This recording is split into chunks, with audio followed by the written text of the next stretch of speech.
If I were to choose one daily language practice routine to be that magic wand in terms of how easy it is to implement and how effective it is when it comes to allowing your language learning beginners to start speaking with you on day one, it definitely would be a solid calendar and weather daily language routine.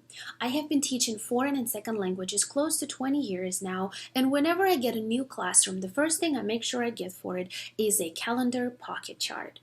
These days, of course, we might not have access to our resources we're so used to having in the classroom because we're forced to teach online, or we might simply choose to utilize more online tools. And so over the last several weeks, I spent a lot of time and energy recreating my otherwise in-person interactive calendar and weather daily language routine so I can use it with my students and continue allowing them the daily experience if I have to teach online, and so I can also share it with my colleagues. And like most of my resources, it is absolutely free on Teachers Pay Teachers. The link to my store is below. Today, I also want to share with you a couple of pointers on how to best utilize this interactive online resource so you are ready to use it on day one. Let's do it. Because we live in a schedule-oriented society, calendar is a very important concept. In middle and high school, so much independence is required from our students in order to keep up with their class schedules, assignments, and even social life. We know that in older grades, unlike the elementary school, the topic of calendar is not embedded in the curriculum. And so it is the ELL teacher's responsibility to make a conscious decision to teach this very important concept and the vocabulary associated with it to our older students.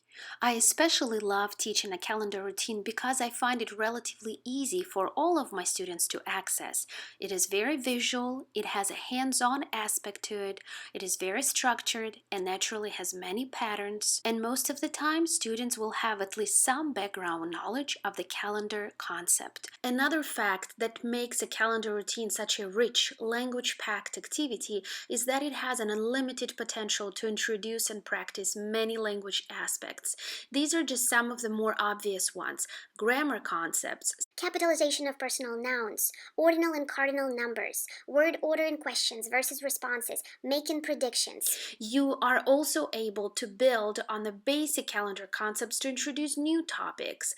So this is what my now digital calendar and weather routine looks like. It is very scripted, and you will see a lot of little notes and symbols telling you where you exactly are and what you need to do with it. And as you might have noticed in my other video interactive vocabulary lessons, I always start a new material with a question because I want my students to interact with the new content from the very first moment. Even during the introduction, I'm asking my students to actively participate, and they can also drag this little symbol to show their response.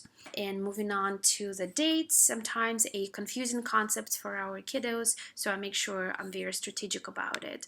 Whenever you feel your students are ready for it, here are all of the ordinal numbers that they will need for the months. And again, during the introduction, they are showing everything they have accumulated so far by forming this response. When we do the daily calendar speaking and writing practice after the introduction, so you can use these slides with drag and drop and interactive activities. You can use the fillable digital worksheets or the printable paper worksheets, all of which are included in this packet. Here we are with the daily practice, and you will notice that I have 3 levels of the daily practice. Daily practice 1, daily practice 2, and daily practice 3, because I think we all are strong believers in a gradual release of responsibility. So here they have more visuals, they have all of the sentence frames. When they're ready to move up a little bit, there are no visuals, just the sentence stems. And then for the 3rd level, no sentence stems whatsoever.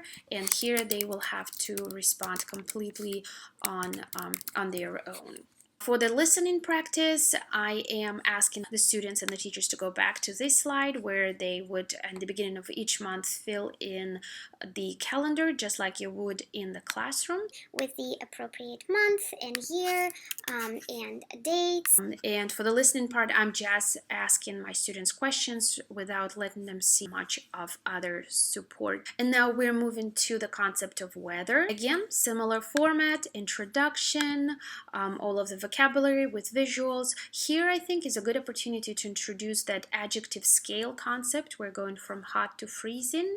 And now daily practice. On this slide, I try to recreate a little bit of a clear pocket chart experience for them.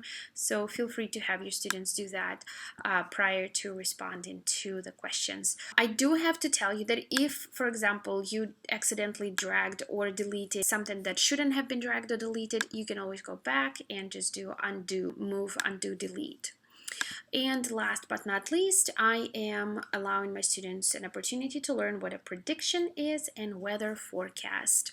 As far as using these with your students on different platforms, one of the easiest ways is to send it as an attachment, as a PowerPoint, and then your students will have to share their screens as they're working with it, or you share the screen and they tell you where to move the elements. You can also download this in the Google Drive and it will stay as is, as a PowerPoint presentation, and you can assign it through the student assignments, or you can download it as the Google Slides, but it will change some graphics. And I'm going to try all of that. I already have, but I'm going to try again and make a little tutorial for you too. Please let me know if you have any questions. Thank you for sharing your ideas. I love teaching from the ELL teacher community from around the world, and I love sharing too. Good luck.